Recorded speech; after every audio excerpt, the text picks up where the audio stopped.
Hello, my name is Ana Arias, and I am a trade and investment specialist at Inter-American Development Bank. I am very happy to introduce Mrs. Pilar Madrigal, the Director of Investment Advisory at CINDE, the Costa Rican Investment Promotion Agency. Hi, Pilar, how are you? Hi, Anna, how are you? Nice to see you. Thank you for having me here. Thank you, it's a pleasure. So I would like to welcome to our next module, Investment Promotion 0.40. This module explains how the digital transformation and big data are relevant to investment promotion and the importance of using technology tools and data-driven solutions to promote, attract, and expand investments. Based in the New York office, Pilar has broad experience in FDI and trade, and she has worked for 20 years at CINDE, promoting Costa Rica as a location for investment. Pilar, we know that in this globally competitive environment, and even more now due to this pandemic, leading IPAs are innovating their services to anticipate the needs of companies that demand access to value-added information, personalized services, reduced bureaucracy, and online procedures to facilitate the establishment process. In general, while many large IPAs are not taking advantage of these new technologies, CINDE is a notable exception and is considered the most innovative IPA in the region by world rankings 3 years in a row. Pilar, we have a question for you. Could you please describe some of these tools that CINDE currently uses to attract foreign direct investment? Yes, of course, Anna. I think that before I talk about the tools, it is important to take into consideration that we have learned also how to generate the most valuable data, right? That can gear us to adjusting any of our digital strategies that we implement with the organization. So having said that, first of all, we have a very robust and customized CRM. And when I say customized, during the development of the tool, we included the entire organization to understand what was their needs.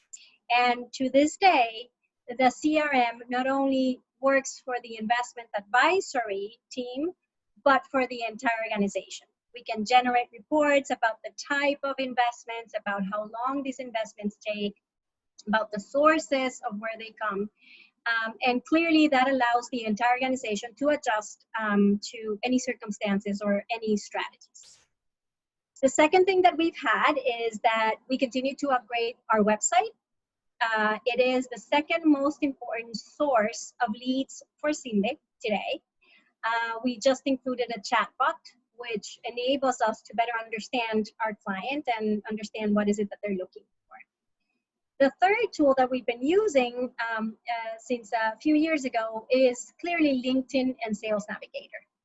We have made sure that with these approaches and the use of these tools, we customize that approach. We understand what are the interests of the people that we are approaching and understand their companies and their focus.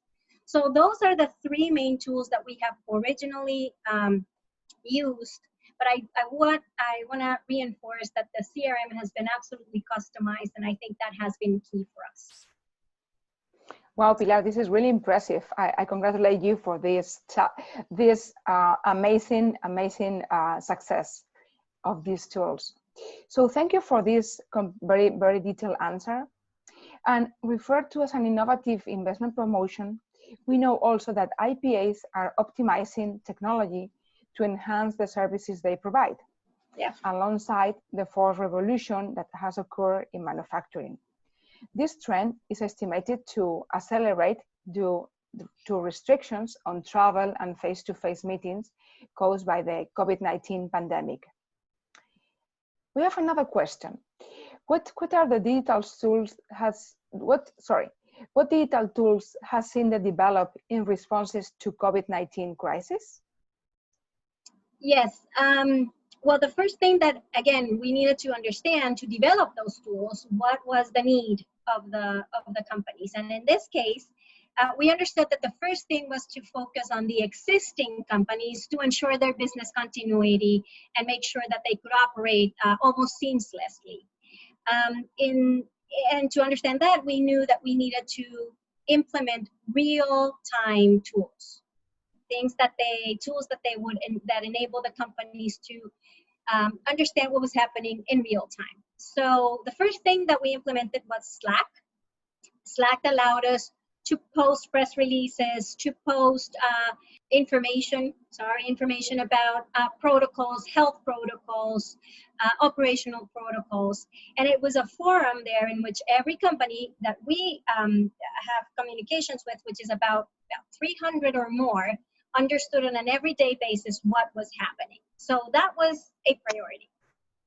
The second one was an outplacement website in which we helped companies that for one reason or another had to reorganize. They could let some of the employees know what other companies were hiring, and so that enabled also opportunities and leverage the needs of some with some of the other circumstances of the other companies. So that actually was a great success. And clearly, the third one is the upgrading or the even more use of the tools like Zoom and Teams.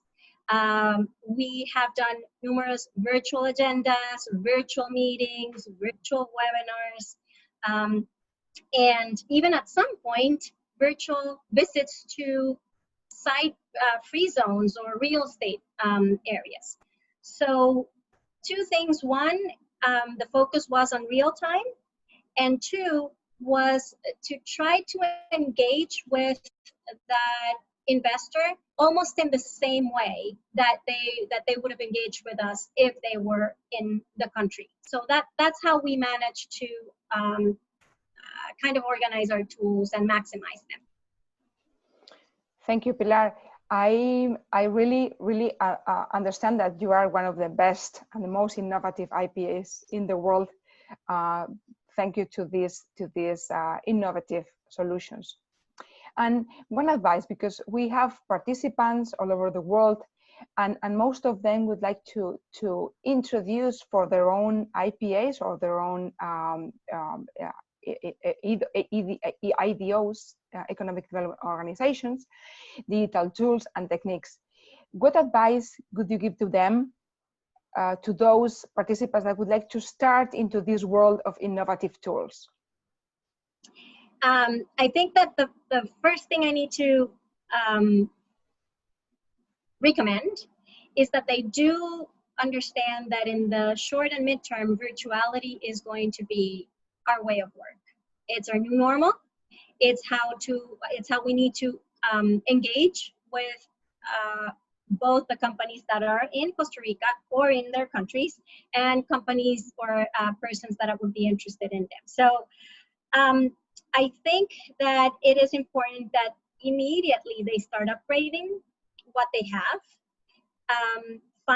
be very creative in using. There are numerous different tools that can enable that personalized connection with their potential investors.